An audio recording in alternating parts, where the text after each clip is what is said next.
Je dirais que c'est un choix, effectivement, c'est un choix de vie, c'est une orientation qui, je pense, va être de plus en plus prise par beaucoup de gens, puisque le monde évolue et il y a de plus en plus de gens qui sentent quelque chose qui naissent en eux à ce niveau-là.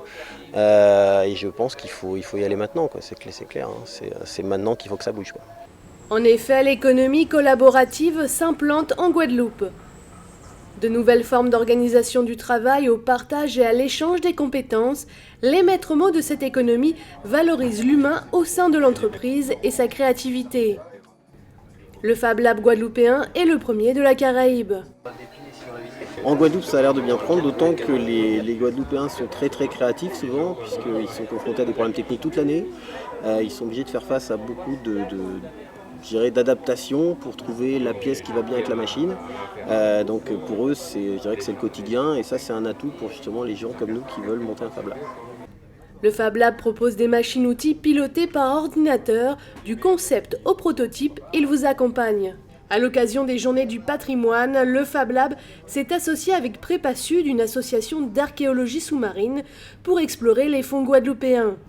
Près de 8000 épaves y seraient présentes, un trésor méconnu, et ensemble, ils ont adapté un robot, le Promotéo, pour parcourir ces fonds. Donc nous avons pensé qu'il était judicieux de pouvoir, grâce aux compétences des gens qui font partie du Fab Lab, de pouvoir faire évoluer ce matériel et l'adapter bien souvent au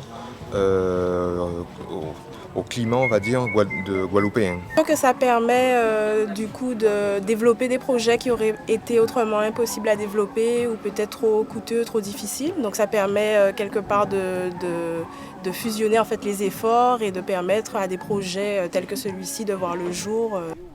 Le Fab Lab Guadeloupe compte près de 40 adhérents, amateurs de nouvelles technologies et de nouvelles aventures. Les portes de leur laboratoire de fabrication vous sont ouvertes à Baie-Mahault. En attendant, n'hésitez pas à vous rendre dans leur bus pirate jusqu'à dimanche.